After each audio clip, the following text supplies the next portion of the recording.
Makeup is fabulous, glamorous, splendorous, and it takes way too long. Sometimes I want to leave the house without looking like I just rolled out of my grave, but when I look at the time, I realize I won't be able to finish my makeup. I know how frustrating it can be to need to remove a half finished makeup, so that's why I'd like to teach you how to do a quick and easy 2 product makeup with a beginner friendly tutorial. I will be going over products, skincare, and protection, and how to do your makeup. Okay. Despite the insane amount of makeup products and tools available, you don't actually need a lot of products or tools to make a cohesive and flattering look. Spoiler alert, just because a product is typically used on a specific part of the face or body doesn't mean it's strictly meant to be there. Makeup is versatile, and for the most part, a pigment is a pigment. What matters most is not necessarily the product, but rather what you want it to do. Be mindful of the makeup ingredients, especially when it comes to your eyes, though. It's very easy to irritate your eyes. Just 3 products can be a full face of makeup if you know how to utilize those products dynamically. With this in mind, I will be going over a brief overview of 2 incredibly versatile products. Lipstick is blush, it's contour, and it's eyeshadow. Eyeshadow is highlighter, it's concealer, it's eyeliner, and it's brow powder. My point is, you truly don't need to spend hundreds of dollars to get a full makeup look. Lipstick and eyeshadow are far from being the only versatile makeup products, but these are simply the examples I'm using. As for tools, you can use your fingers if needed to apply pigments and blend.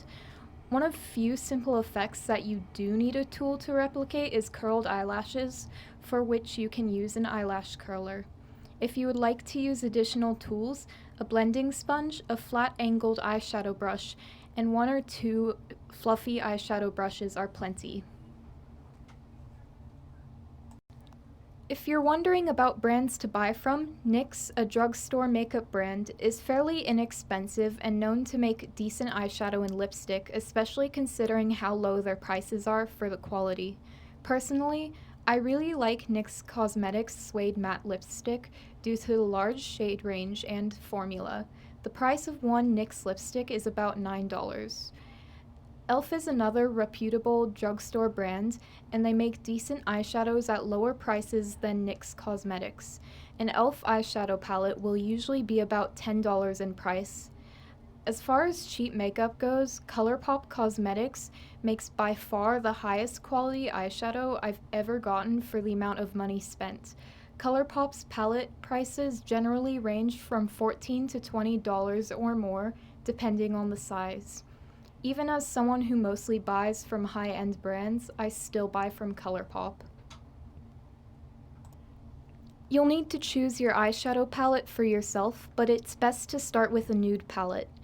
If it's your first nude palette, you're going to ideally want to find a palette that has a matte eyeshadow slightly lighter than your hair color, or in the case of lighter-haired people, something slightly darker, a shimmery eyeshadow slightly lighter than your skin tone, and a matte eyeshadow that's slightly darker than your skin tone. While makeup is truly amazing and empowering, it can't completely cover up what's already there. Your skin takes up the majority of your face, and makeup can be harmful to your skin, especially if you don't wash it off properly. The simple act of taking proper care of your skin can quite literally make your makeup itself look better. For instance, if you want some nice separation and spot-free foundation and concealer application, it's important to exfoliate and moisturize your skin the night before. An old toothbrush, as long as it's clean, can be a good exfoliating brush for your skin. Just be certain that the bristles are soft enough to not scratch you. Exfoliation is also the perfect way to clean your skin during the makeup removal process. Contrary to popular belief, using makeup wipes to remove your makeup is not at all an ideal method. Makeup wipes rub and pull at your skin, which can cause wrinkles over time and rub burns. I say this as someone who has gotten plenty of rub burns from removing some especially stubborn makeup. Makeup wipes also cannot effectively remove mascara and have a very high risk of pulling out your eyelashes. Instead, use a foaming gel makeup cleanser an oil-based makeup cleanser, or micellar water to remove all of your makeup. In the unfortunate event that you get some in your eye, you can simply press a firm cotton pad or towel to your shut eye until it absorbs as much of the product as it can.